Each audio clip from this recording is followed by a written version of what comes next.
This is a production of Christ the King Studios, Christ the King podcast, Common Ground. And we're here in Arizona, Phoenix, Arizona. But today we're recording with Greg Koukl. He is a very well known Christian apologist. Both Greg and I have used his work. We've gone to his conferences and presentations.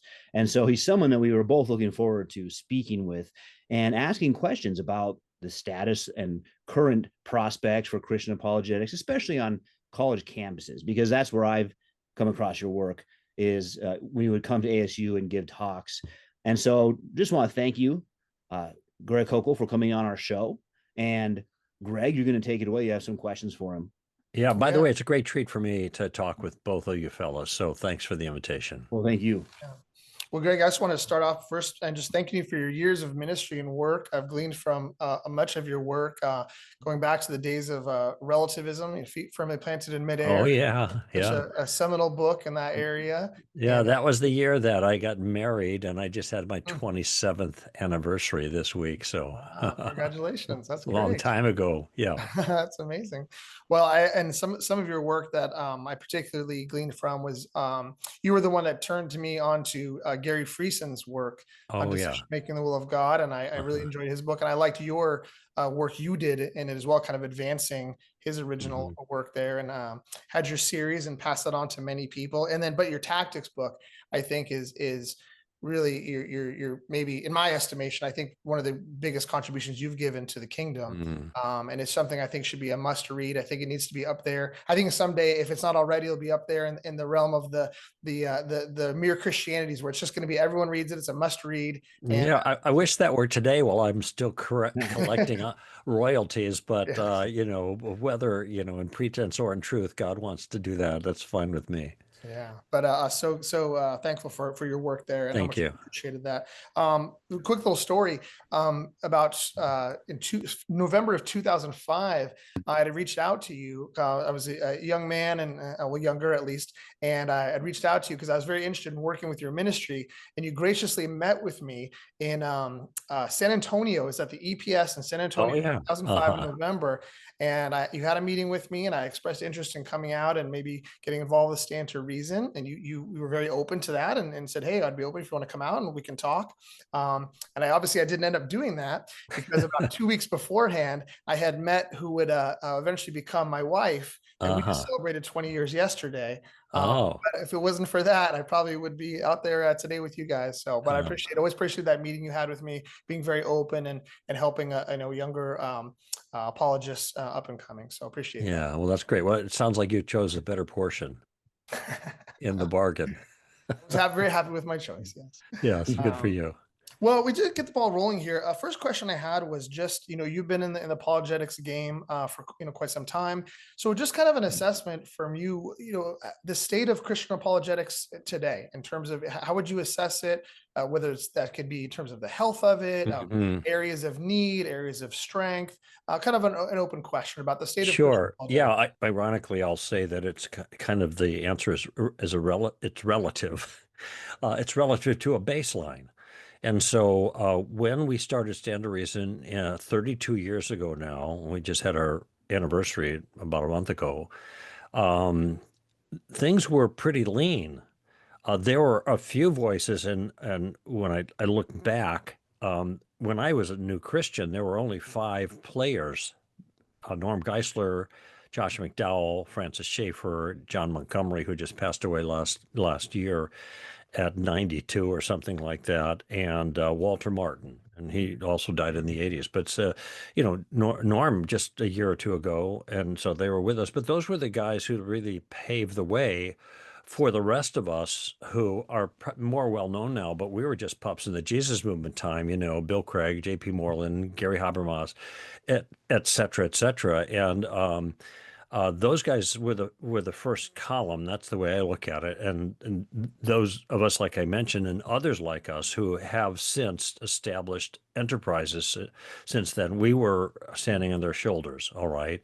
And right around the time we started Stand to Reason, that was 1993, there was kind of a groundswell. Apologetics was pretty much an untapped resource in the body of Christ. This is my assessment. Those fellows that I mentioned were making a magnificent contribution, but they were, they were kind of voices in the dark for most of the church. All right.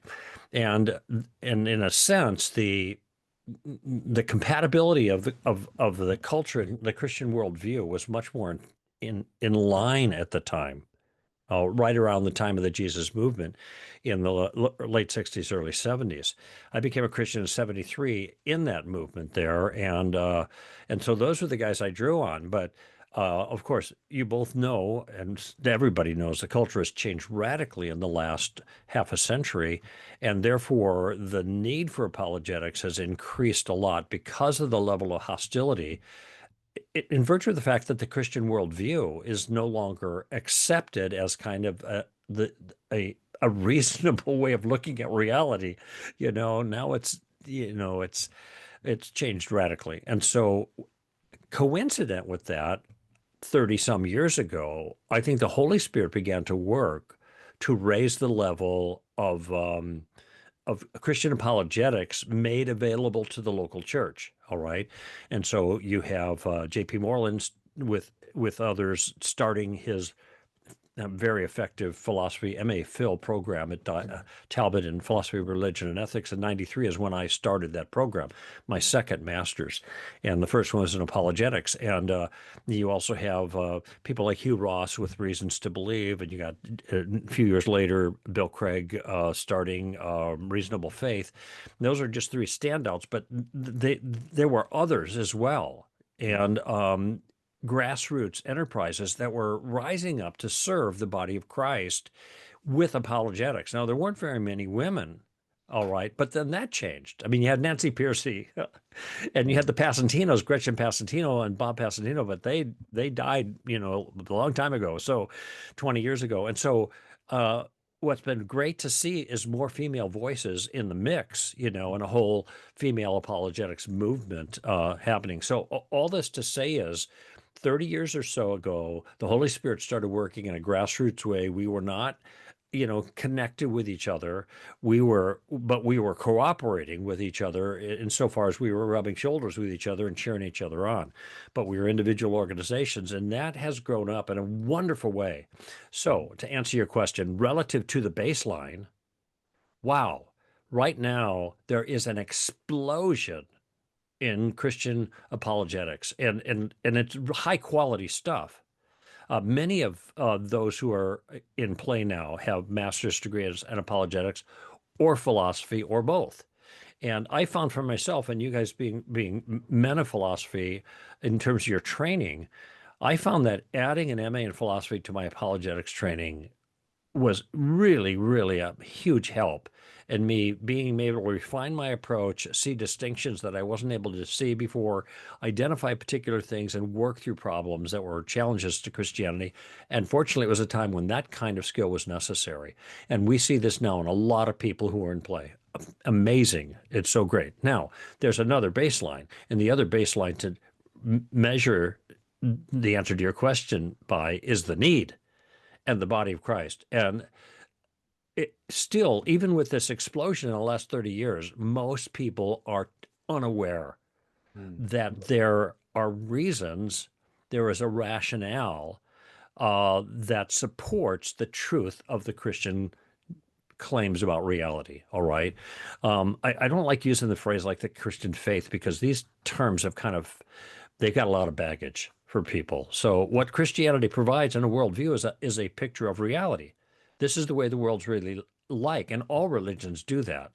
But you know that religion is relegated to the area of fanciful thinking now, and nobody thinks of it as true or false the way gravity is true or false kind of thing. So, and we get lots of times we have people who say, I never knew, they come to an event, they read a book or whatever, they say, I never knew this was possible. We could even think in this way. We can reflect on our convictions in this way. And you guys know that I had this, like, I gave it away because I never read it actually, but the multi-volume history of philosophy by that Roman Catholic guy, the Jesuit. Pardon me? Cobbleston. Yeah, Copleston. And I'm at that age now that download is not as fast as it used to be, especially on names. But Copleston's wonderful work. And as I perused the table of contents of those 9 volumes, it turned out that after the ancients, virtually every single significant thinker in Western civilization was a biblical theist up until the Enlightenment. I mean, it was amazing. And even including the Enlightenment with some thinkers, and then some of them went a little silly, but never, even though they still had Christian moorings to some degree. And I thought, if we've got such a tremendous history of Christian, good, solid, compelling Christian thinking, why is it that nobody seems to know that nowadays? And the critics are getting away with all kinds of nonsense to attempt to undermine Christian theism or theism in general. And so this is what's really tragic to me. We know we've got the goods. The reality is on our side. I mention this all the time. And we can make our case, even not that I'm suggesting just completely eschew the Bible, but since the Bible's not relevant to a lot of people, there are other ways for us to make our case. And one of the ways that I've always done it is just by making reference to reality. Reality is on our side. And the Christian worldview resonates with our human deepest intuitions about the nature of reality, whether it's the physical universe or the non-physical universe, because we all have beliefs about both, even if we claim to be naturalists or metaphysical materialists. And so, I mean, that's a summary. It's like, wow, we're doing great, and man, the need is massive. Owen, I don't want to I tell all like the that. questions. That's a good motto. Reality's on our side. Yeah. Well, my daughter, who's now 20, when she was about 7 years old, she'd already been baptized as a Christian, so she had kind of committed herself to the concepts, but now she was asking questions, not just the what, but the why. And she asked me this question. She said, Papa, why do we believe that God is true? That's the way she put it, Of course, this is a question that I answer like with adults, but now I got my 6 or 7 or 8-year-old asking that question. I got to try to frame it in a way she could understand it. But as it turned out, as I pondered how to answer, the phrase that came to mind ended up capturing the way I do this whole task myself and the way I characterize it now to everybody else. I said, the reason that we believe God is true is because he's the best explanation for the way things are. The reason we believe God is true is because he's the best explanation for the way things are. Now, this trades on a fairly common notion among professionals, especially scientific professionals and philosophers as well, of explanatory power. Well, you've got something you're trying to explain, and so you come up with explanations that do the job. Yeah. And if they do the job, that commends them as being truthful as far as we know. And the better job it does, the more credibility it has. And when it comes to explaining reality, all aspects that we encounter, boy, there's nothing comes close to Christian theism in making sense of the world. How'd she do with that? Sorry? How'd she do with that? Did she understand? Well, I don't remember that well. Oh, what I remember is my response. Not She probably said, "Okay, Dad," and that was it. And there were other times when I can remember another conversation when she was younger, and she said, now she's questioning a whole lot of things that she didn't question before because she's 20, right? Yeah. And the whole world is talking to her at the same time that I've been trying to talk to her and her mom. But she asked me, says, "Why? How do atheists explain this, or how do they explain that?" Or whatever, and so she was, at least at that time, picking up a little bit on the notion of the explanatory power, because it just seemed to her that atheism didn't explain things that needed to be explained, which I agree with her on that. Oh yeah, that's what I was asking, is because for a lot of parents who might be watching this, it's important to know that apologetics is important to children. I think you said at that point she was 6 or 8. So as parents, we need to learn how to translate these things into the language for our children to understand that they can know God, they can prove these things. Yeah. And incidentally, the resources for that are phenomenal. You've got Mama Bear Apologetics, for example, and you have Natasha Crane, who's done great work, 3 books for moms and dads with their kids, and then she's stepped into just the right into the battle, and with 2 other titles that are meant to address cultural issues, and she does a magnificent job in doing that. So there's more and more resources that are available to that particular end, Owen. Yeah, well, one thing is I loved how you went back to what you called the first column. So let's say that's like late 60s, early 70s, and then describing some of you coming out of the Jesus movement.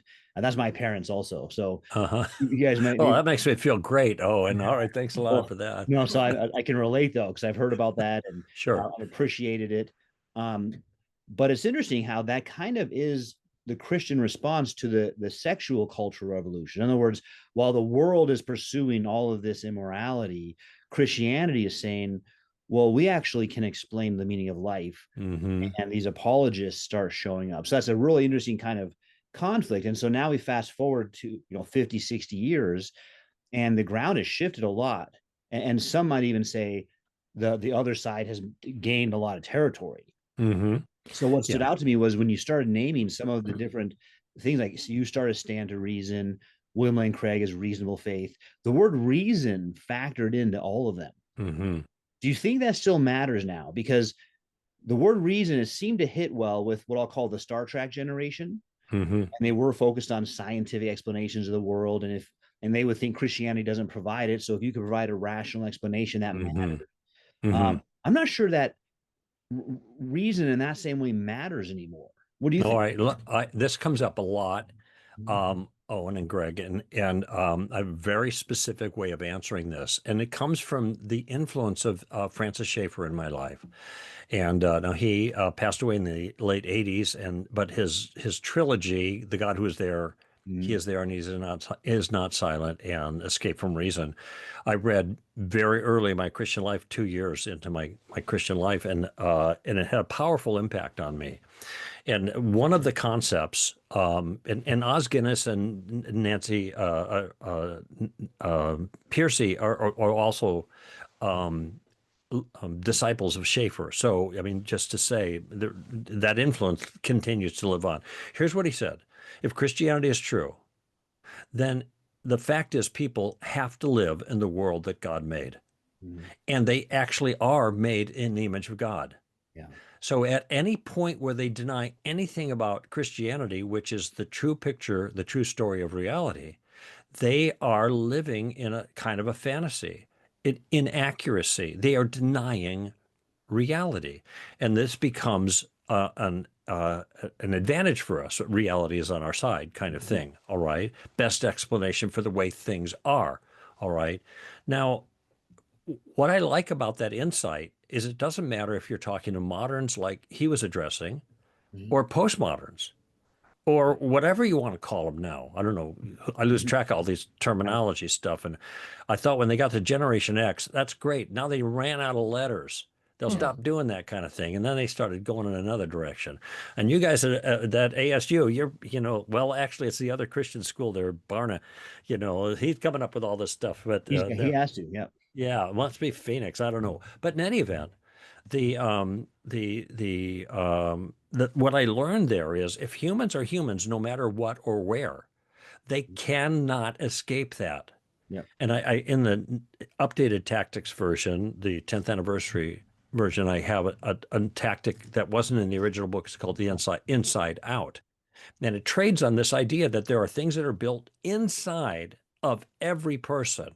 The sensus divinitatis, Calvin called it. But if you read in Romans 1, it says the external, but also God made it evident to them, inside them. So there's these two witnesses going on.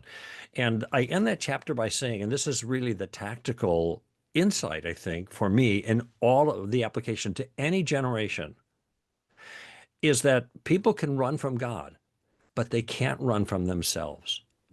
All right.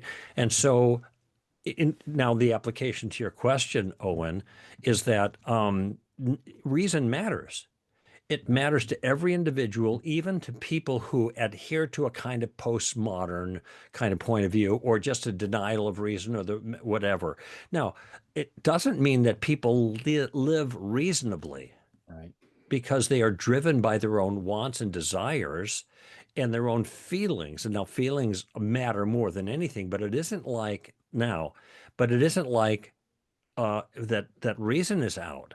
Because when you ask a person why they are not Christian, they will give you, guess what?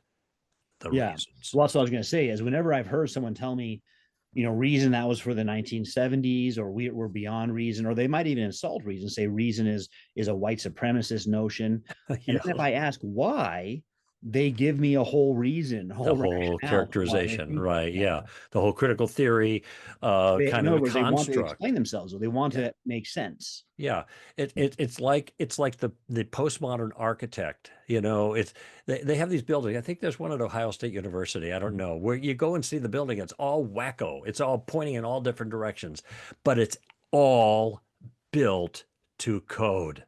Yeah. They have to build to code, and so this is the underlying truth of the matter. You can posture all these other ways. And this is going back to the relativism book that you mentioned 27 years ago. People, they like to be relativists themselves, but they don't want other people to be relativists morally towards them. And when they're in conversations, they'll be defending relativism. And the illustration I use in the book is you're standing in line in the bank and they're defending relativism. There's no morality, and somebody cuts in line in front of them. Yep. And they say, hey, you shouldn't do that. And by the way, that's just my personal moral point of view. It has nothing to do with reality. I don't say that. They think the guy did something wrong in the objective sense. I Yeah, use so that same example with my students, but about grading. That most of you are going to argue with me that is relative, everything's relative, but you do not believe that about your final grade. yeah, that's right. Like if you earn an A and I give you a C, Right. you don't care if it's my personal opinion that you deserve a C. Yeah, I know. I heard of a professor that graded in that way. He said, look, there are some of you that, you're in a bad situation, and so that you're not getting good grades. We're going to bring you up. Other of you, you're privileged, okay, and now you're getting A's. We're bringing you down to the C, so everybody gets the same thing. Very practical application of what some might call social justice nowadays when applied in the political realm, but man, that got a rise out of the students, especially the ones who meritoriously had earned a higher grade and they don't want to give it up, even though they might have been sympathetic politically to this other view. Now it's hitting home. Yep. Yeah. Well, Greg, I appreciate what you said about reason. I remember that you had been influenced by Schaeffer and Owen as well, and myself, his work, and then others who have built on that. So we're coming from the same position you are on the inherent rationality of humans and using that in our apologetic method. That being said, you mentioned a little bit ago about culture has shifted and changed. For you, when you think about your apologetics, does that change your apologetic approach at all, or do you pretty much think no, we can kind of stick with generally the same approach regardless of where culture shifts, or do you think there's any specific things that we need to make adjustments in as culture changes? Well, I do think we need to make adjustments, but these are adjustments that are kind of timeless. Because, and this is where I think, it's going to sound a little self-serving, but where the tactical approach really shines. Because as you know from reading the book, tactics, and then the follow-up, which is street smarts, using questions to answer Christianity's toughest challenges, that came out almost 2 years ago. But the tactical approach is principally using questions to maneuver. That's the foundation, using questions. Now, you're employing other insights based on other tactics. You might be aware, for example, that a person's point of view commits suicide, that it's like there is no truth. Okay, well, that's a statement of truth, right? So that's contradictory. It's commit suicide, but you could just point that out, which is inelegant, or you could say, let me ask you, I'm not sure how you want me to take that. I think you want me to take it seriously, that I should believe you. I think you want me to think that your statement is accurate. But the minute I try to do that, I can't, because you don't allow me to take it seriously. So how do you want me to take that? Okay, there is a series of questions that drive the person back to their statement and force them to unpack their statement if they're able, which they aren't able to because it's self-refuting. Okay, so that kind of maneuvering, the tactical approach, can be done with any frame of mind, all right? Because we're asking questions that take it right back to the individual. And in the Street Smarts book, I deal with a lot of different topics and show how specifically you can apply that third step of the tactical game plan with a variety of topics that are hot button topics now. But it doesn't matter, in my view, what the topic is. You look at, I didn't invent this. This goes back 2,400 years to Socrates, right? And so it's survived that long through all the changes in worldview and everything. I think that's one of the reasons the tactical approach is so flexible for any circumstance that we face. So does there need to be a change? Yeah, we got to stop preaching and we got to start asking. And the asking can do the preaching for us if the asking is done well, just like Socrates did. Yeah. That's great.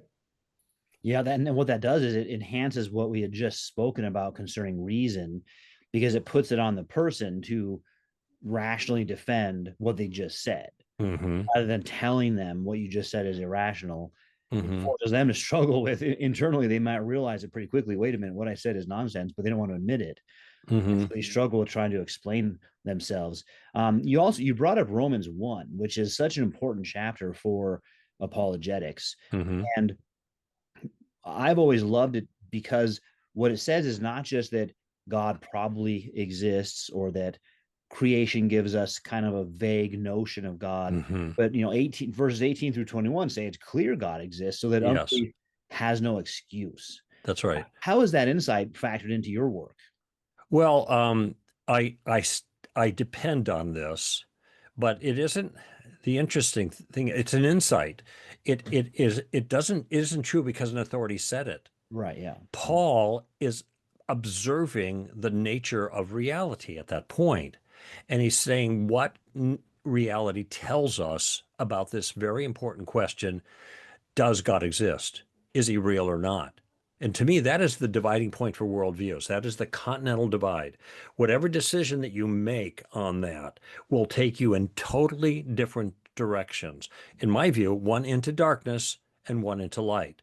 And this is where Richard Dawkins did us a big favor when and famous quote where he talks about the world being the kind of world you'd expect to find if there was no God. Now, I don't think that's true, that particular point, but he goes on to say, where there's no good, there's no evil, there's nothing but blind, pitiless indifference. Now, that is true if atheistic materialism is true. Okay, that's where you're going. So if that's where if that's the choice you're making, you gotta pay the fiddler, right? If you're going to dance that dance. Yeah. So I think that and I'm trying to remember where I was going to go with this point.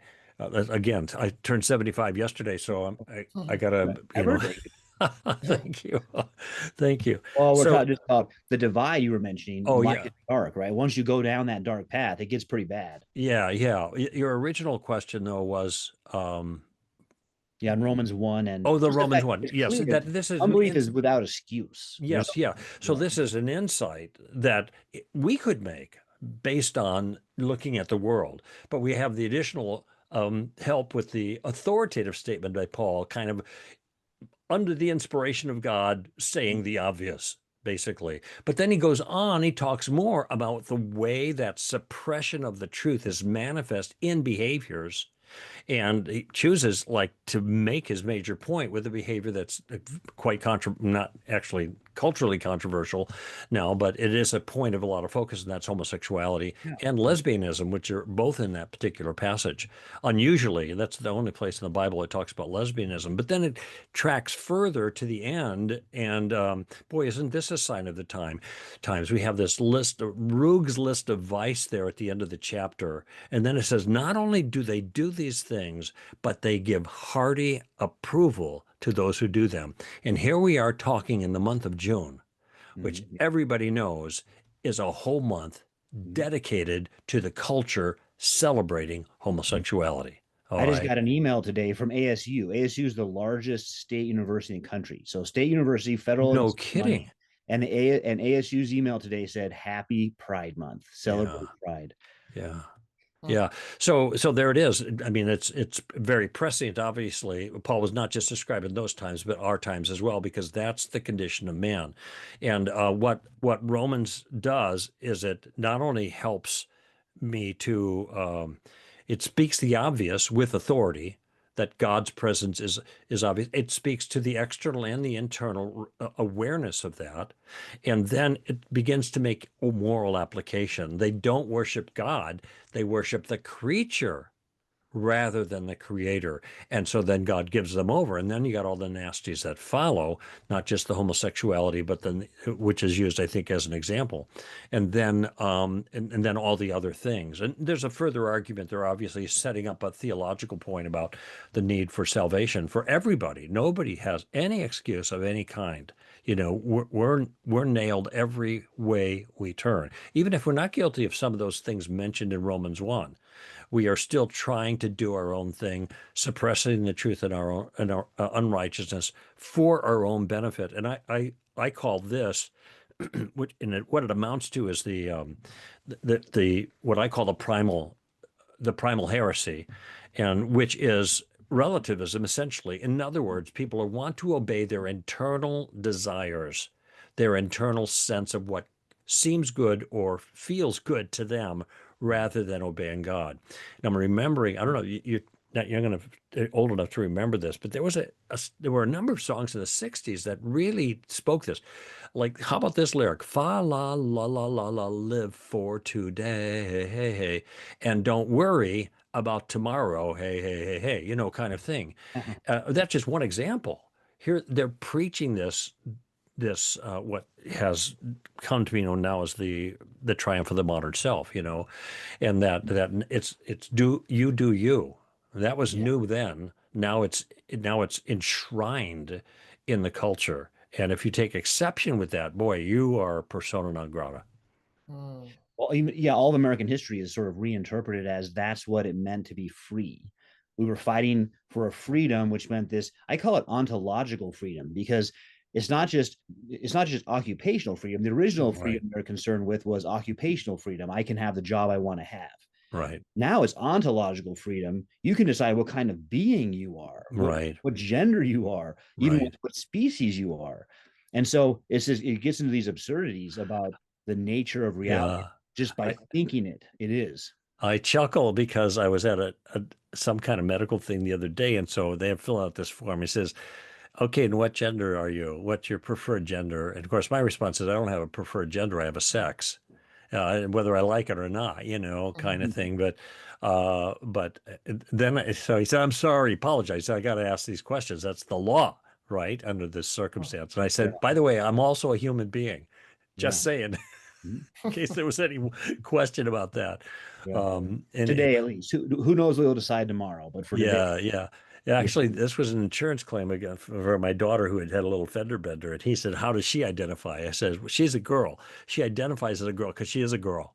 That was my comment. And he was apologetic. I got it. But Hmm. nevertheless, crazy world. Mhm. Yeah. Well, one thing I've encountered both in philosophy but also Christian apologetics is that there's this sort of view that if the big bad guy has been the materialist atheist, and if we defeat him, the next step is Christianity. And what that's done is it's led a lot of Christian philosophers to Plato and especially Aristotle. And that's worried me because the deity, the unmoved mover, is not anything like the biblical God. Hmm. So I've seen a couple things happen. One thing that happens is that Christians will say, well, that's as close as we can get with reason and creation, just the unmoved mover. And I think that actually diminishes what Paul is saying in Romans 1, which is that we can know Yeah. the divine nature from creation. Well, he made moral application too to Yeah, that there. right. Yeah. So it definitely takes it further. And then, or the other one is they say, well, that is God. God and him are the same thing. And so I don't know if you've experienced that at all. Have you seen that? No, I see what you're saying, and what this does is leave this big lacuna, right? This big gap where people can find what they think is safe harbor in saying, "Well, I'm spiritual but not religious."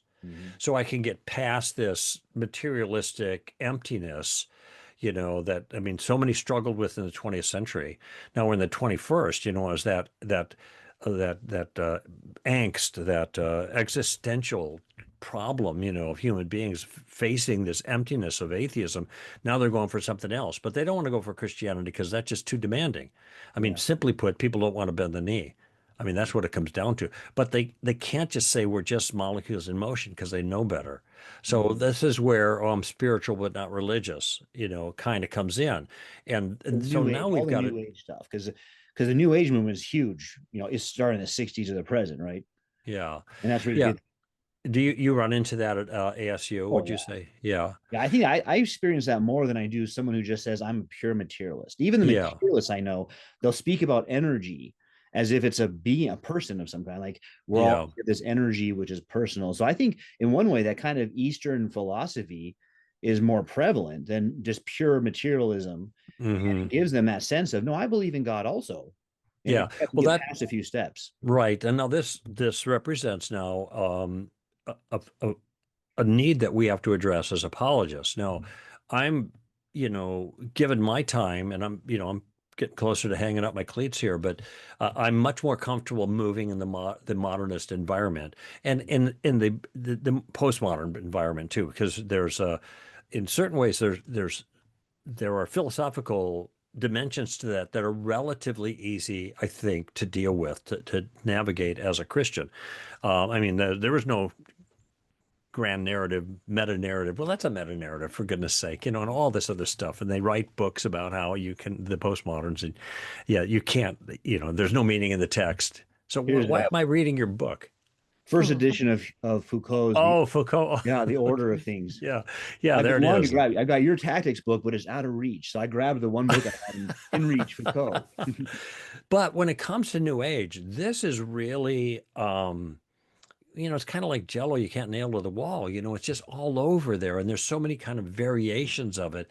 And this is an area that's difficult for me to deal with. I I remember this is in the streets. This anecdote is in the Street Smarts book. But there was a waitress that started talking to me in Seattle, and she asked what I was doing in Seattle. I said, "Well, I'm going to preach at this church this morning," and it was at the hotel cafe, and I'm on my way out, and she says, "Well," she said, "Oh, that's good. They don't preach at a church. That surprised me." And I said, "Well, why is that? Are you a Christian?" She goes, "No, I used to be a Christian, but now the universe takes care of me." And I'm thinking, huh? So I just asked her, and I wasn't particularly interested in witnessing at this point. In fact, I was interested in not witnessing because it was too early in the morning. I hadn't had my coffee yet. Before my first cup of coffee, I'm an atheist. But in any event, I couldn't make sense out of the comment. So I said, "Well, what do you mean the universe takes care of you? Is the universe a person?" "No." "Well, then how could the universe take care of you?" And then she thought about it for a moment. She said, "Oh, well, I guess God takes care of me." "Oh, okay. Well, that makes sense." And then she said, "God is the universe." Yeah, right. That God is she needed the coffee, not me. "God is the universe," she said. Well, I don't know what that meant. I mean, there are ways to characterize it, but I don't know what she meant. Pantheism, panentheism, whatever. And so she says, so how could the universe be God? And she didn't know how to answer that either. And the reason is, and I wasn't trying to corner her, I was just trying to make sense out of what she was saying because she never really thought about it. It's like Deepak Chopra, you listen to him, the New Age guy, and not to be disparaging, but it is very hard to make sense out of almost anything he says. And this is why when he goes on interviews with numbers of people, that no one take exception with him because they don't know what to say, because they don't know what he said, kind of thing. And that's the difficulty of dealing with New Agers, it seems to me, is you are lost in this kind of morass of religious sounding language that doesn't take you anywhere. What is the ontology here you're talking about? The metaphysics, so to speak. Help me out here, but they're all over the map. I wonder if the two parts that come to mind from that. One is, I think that's the attraction for someone like Deepak Chopra is you think to yourself, this guy is muttering the mysteries of the universe. Of course, I don't get it, but this is amazing to be around. Yeah. So there's some kind of like hermetic occult attraction. This right. is stuff. It's esoteric. Yeah, exactly. And then the other side of it is the consequences of the darkened mind, because that's what Paul talks about in Romans 1. when you do reject God, you increasingly have this darkened mind, which makes no Right. sense. Yes. So Right. sometimes I find Christians try to project that I think Christians are kind, empathetic people. And so we project good intentions on other people, and we try to say that it must make sense in there somehow. And Hmm. it may not. I mean, Yeah. In it's Second Thessalonians where Paul talks about a deception coming on by the man of lawlessness, etc. But he says that deception was accepted, received, effective because they didn't love the truth. They had no love for the truth. And so it makes them vulnerable. And of course, you got an age now where they're saying there is no truth, it's just my truth and whatever. Then that's what's happening. And the New Age is very difficult in that sense. There's some good people doing good things in terms of helping making sense of that. A friend of mine, Melissa Doherty, came out of that New Age movement, but she realized a lot of this is not just New Age, but New Thought. So you've got Emerson and all these transcendentalists, that are and that has seized on a lot of American thinking and also in Christian churches, has crept in. So she's written this book called Happy Lies, making a contribution to help Christians see what's going on. But this is a challenge.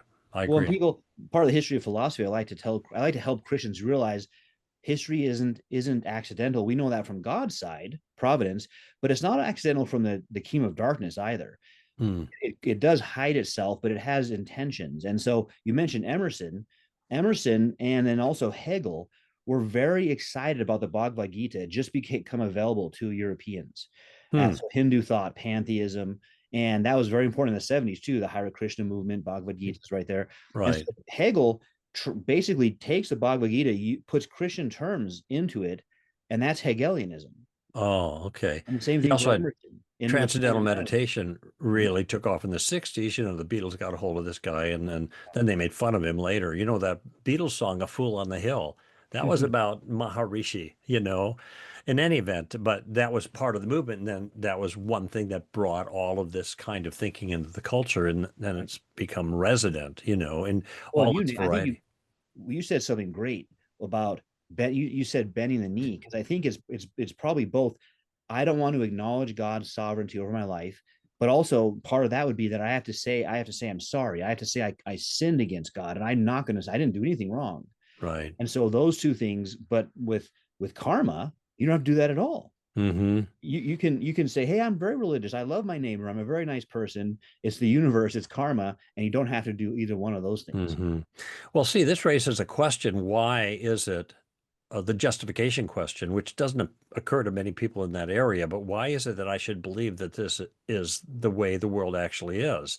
And, ultimately in any monistic system like the Eastern religion, where really it comes down to one reality, Atman is Brahman and Brahman is Atman. There's no distinctions there. There is no more distinction between good and evil either.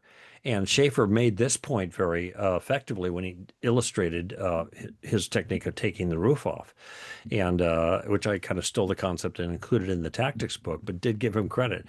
And so, but this is so wildly counterintuitive because one of the biggest objections, not just from atheists, but people in general, is why, if there is a God who's good and powerful, why is there so much evil in the world? Well, this presumes there's evil in the world. And if Yeah. you're a relativist, there can't be evil in the world. They're just things that you don't like, And yet, the thing that always wondered about Eastern religion, this is just something. It's a weird kind of thing. 30 years ago, I was in Madras, India, doing 3 weeks of lectures, and there was posters of this one guy who was a super guru of the area, super popular. And part of his CV was that he was a reincarnation of Jesus. Now, this to me Top is, that on a CV. That's pardon me, yeah, you that's can't nice on top the that on CV. your CV. That's Yeah, as good as it gets. by the He's way, got that going for him. there's a number of contemporaneous people that have made that claim that Yeah. are big in that field. Okay, for one, that's a problem. You can't all be reincarnations of Jesus, but there's a bigger problem. Jesus lived 2,000 years ago. He was like magnificent, and he's still in the system. If Jesus couldn't get out of the system, what hope is there for any of us? That's my conclusion I drew from that.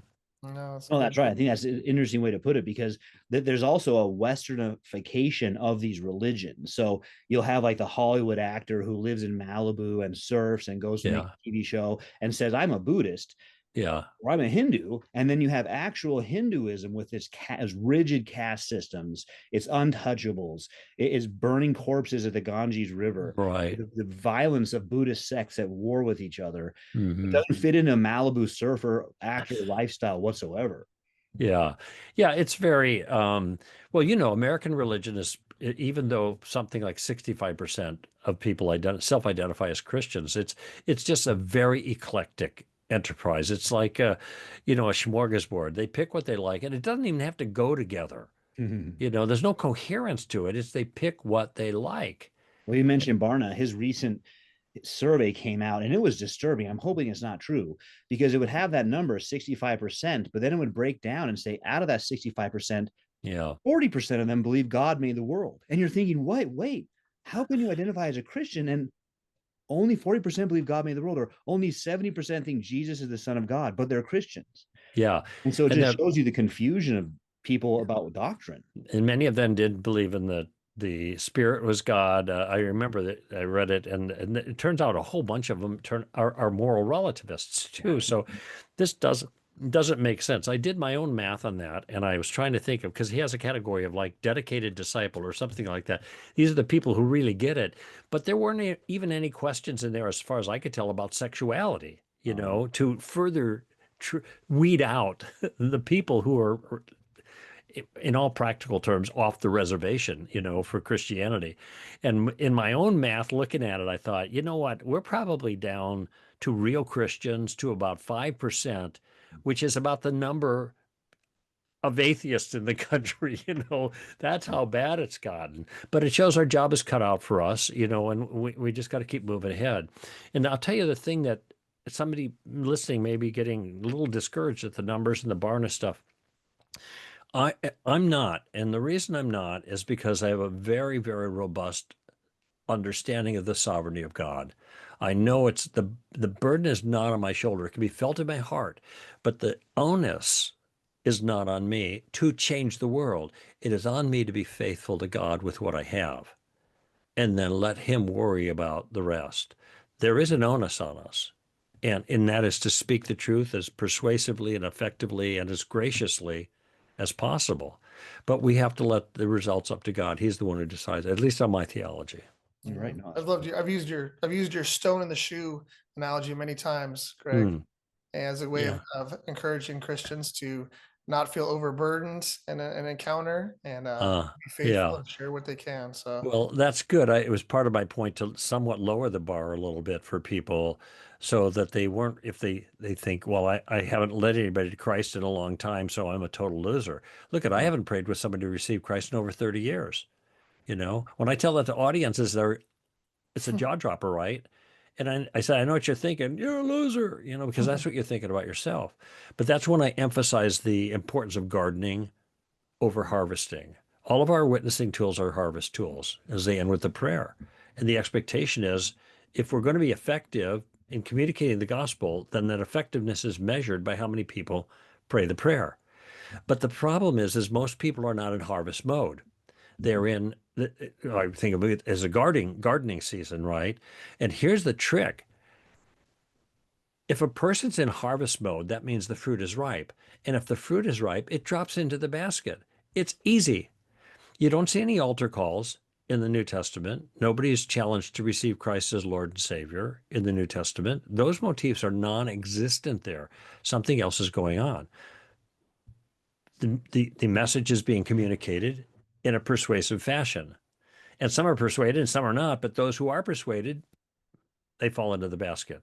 And when I take polls, and I've been doing that ever since the fall of 23, when Street Smarts came out, I've been asking people, I want you to raise your hand if you're a Christian, and most of these are Christian environments. I'm training Christians, so churches, conferences, and for this question, if you're a Christian and you did not become a Christian by praying to receive Christ with somebody or coming forward on an altar call, my average is 75%.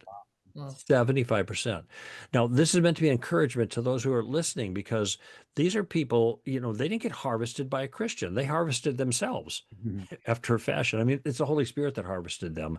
But that happened to me, and it happened to lots of other people. But that doesn't mean we can't be effective in making a difference for Christ.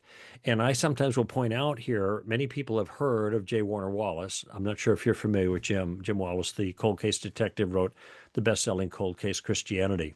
Used to be an atheist, applied his detective skills and to the Gospels, became a believer and very effective communicator. But what people don't know about Jay Warner is that Jim Wallace was in my garden when he was an atheist. No, I didn't lead him to Christ, but I had a huge influence on his life. He'll tell you that. Wow. And he actually worked for us for a couple of years. He's one of my closest friends now. But somebody else did that. Somebody went into my garden and harvested my crop, get out of my garden. But that's not my attitude, because Jesus said in John 4, the one who sows and the one who reaps can rejoice together. And that's the way it works. So my emphasis now in everything I do is on gardening. In fact, this was more reflective. I thought, what have I been doing?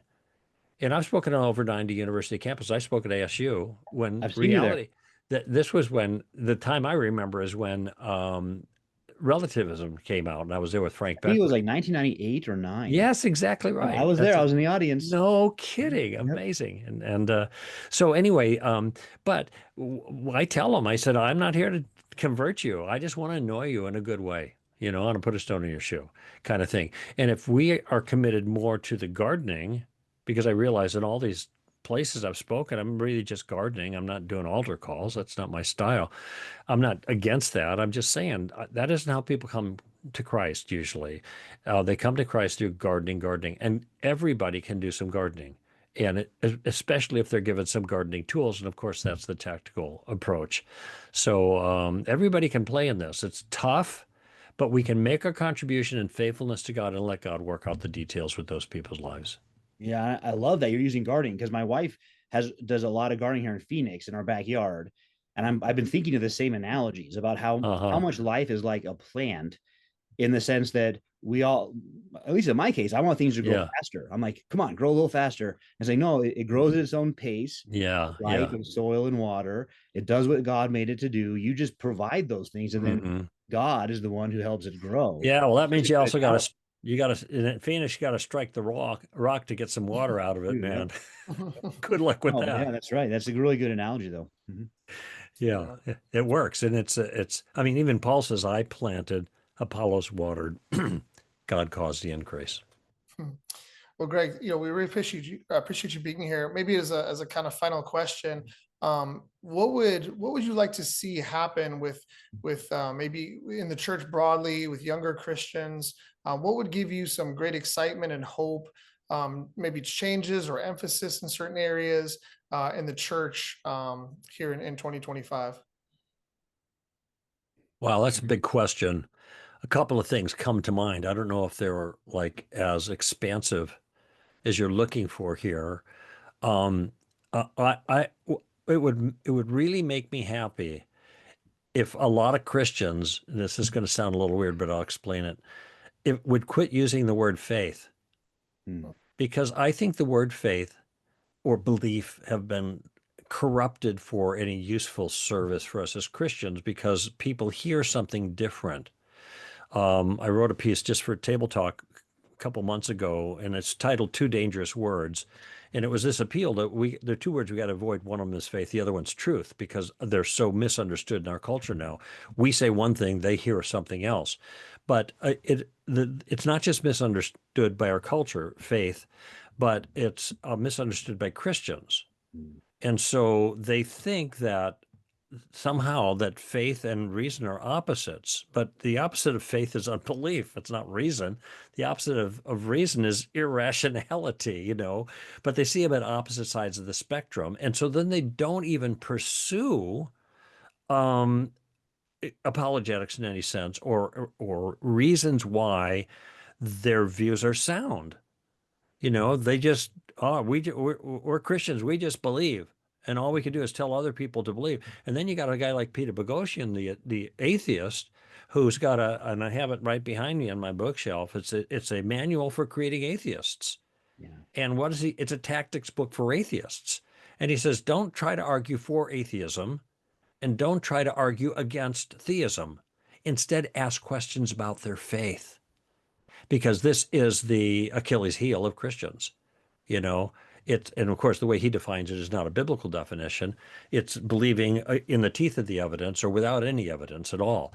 And that's the way a lot of Christians see it. So those Christians are not characteristically going to be open to a sound defense of Christianity if they don't think a defense of Christianity is sound because of their understanding of faith. So that's one big thing. I mean, I'd love to see all kinds of changes. We do at Stand to Reason, we have outposts. So these are gatherings in local churches of Christians of like mind that are using Stand to Reason material or some other, but they're apologetics group basically, and we're trying to nurture them. And we have about 140 or 50 or 60 of them now, and 10 different countries. Well, that's growing. Well, we'd love to see that, like, and not just for Stand to Reason's sake. If somebody else wants to, do, fine, but we'd like to see the local churches taking apologetics seriously. That would be really great, because I think that apologetics, the biggest impact of apologetics in the church environment where we communicate, is to deal with the toughest critic any Christian will ever face, and that is themselves. That's the toughest critic. And so if nothing else, if evangelism doesn't advance at all because of a healthy apologetics understanding, it's going to strengthen the conviction of the Christian who's starting to get more and more pushback from the world. If they are not convinced that Christianity is an accurate description of reality, they are not going to pay any price to stay faithful. Yeah. I like that a lot. It's really good. Thank you. I usually use the word fideism. I say avoid fideism, but I think Yeah, it's the same right. concept. Yeah. Yeah, exactly. Exactly. Then you got to define that for people, though. That's faith in faith kind of thing, you know.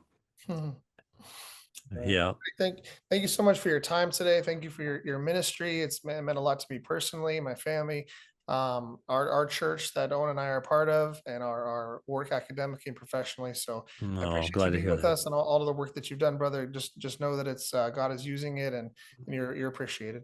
Well, the best compliment for me with what we do at Stand to Reason is that people like you are paying it forward, and you're doing that. And so I'm glad to participate in that too. Thank you. Yeah, thank you. Good. Well, we'll cut the video there then. Okay, sounds good. Now so it's still recording, because Greg and I are gonna say a couple things, but we don't have this part in the recording. But same thing. I want to tell you thank you. Like I said, I saw you whatever it was, 98, 99 with Francis. It's amazing to me that you were actually in the audience. Because I was an undergraduate. Yeah. And I went on for my graduate work, got my PhD, and then I got offered a tenure track job. So I've been there the whole time. Oh, so you got your PhD at ASU also? Yeah, yep. Oh, I've been teaching there now 24 years. So well, somebody's got to get you out of Phoenix, man. You're drying up there. But yeah, there's more to the world than the desert. Greg, do you still talk with Frank Beckwith? Are you still? I do. Actually, Frankie, his wife, I don't know if you knew that. Yeah, okay. But Frankie, his wife, is my travel agent. So she handles all of my, and she doesn't do it for a lot of people now anymore. She used to do it. Now she just does it for, I think I'm the only client she has, but she sets things up for me, and she's great. And I like Frank. We used to get together quite a bit. But now he's gone in a new direction. He's gone back to Rome a number of years ago, and that's where he's kind of making his thing. He's still a tremendous player in the philosophy world, especially when it comes to politics and church-state issues, which is his specialty over there at Baylor. But he's a very bright guy, and he's a lot of fun. I mean, he's a guy that he's quotable. Yeah. So he'll say, "You're the reason I always blame other people," or "I used to believe in reincarnation, but that was in a prior life." Well, he's a comedian, right? Wasn't he? Well, no, his sister was a comic, a professional comic, but he's got it in his blood. He's clever, and he thinks of these things, like, and I cite him, at different times with clever things. He said same-sex. He was speaking about same-sex marriage, and he said, just because you can eat an ashtray doesn't make it food. Well, I was good, you know. So, something you got to think for a moment about the connection. But he's very clever, and I like him. But we don't, other than bumping into each other at ETS or something, EPS. We don't really. He'll once in a while send me an email or something that, oh, here's where our book is mentioned, blah blah blah. It's still in play, and I just got numbers back. I mean, I got a very small check, like $250 for 6 months. You know, the royalties, and probably Stand to Reason sold all those books, but he gets the other half of that. But it still has just breached 50,000 over the history of the book, and I'm happy with that. Yeah. So he asked me if we ever want to do a rewrite, and I don't want to. I don't, you know, I'm winding down. Writing's hard. I have one more book, and that is I've got to get the proposal out this year, and that's going to be something like, the working title is "Does God Whisper?" and it has to do with that other. It's not apologetics and more Christian living stuff that you referred to earlier, Greg, and well, of course the answer is no, and I want to make that play, but I think that will not be a 5-star book. That will be a 2.5-star book, because half of the readers are going to love it and the other half are going to hate it, the Christians, because they think I'm a heretic when I talk about this, kind of swimming upstream. But anyway, that's Well, I something. experienced I taught on the decision making material for many years, and I received a lot of the pushback that you described, and you know, people saying they weren't sure if I was a Christian and things like that. I know. It's amazing. Here, I had an interview on that issue yesterday. In fact, we talked for an hour on it, and I said, this is an evangelical, how did I put it? This evangelical tradition or something in search of a proof text. It's just absorbed. Nobody even thinks about it. They don't question it. It's just the way everything is, right? And then of course there's these little proof texts that they've heard. My sheep hear my voice. You know, have a piece about it. Colossians 3 or 2, whatever, and or maybe 4. But then being led by the Spirit, Romans 8, Galatians 5. None of those verses substantiate the view when you read them in context. They're talking, even led by the Spirit. It's not a nudge, nudge, hint, hint. It's the spiritual force in our lives by the Holy Spirit, having overcome evil in our lives, putting to death the deeds of the flesh.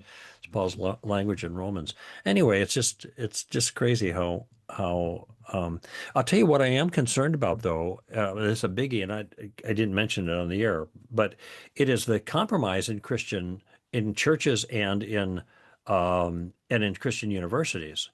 And you know, Andy Stanley has gone completely south on the homosexuality issue and the gender issue, just completely.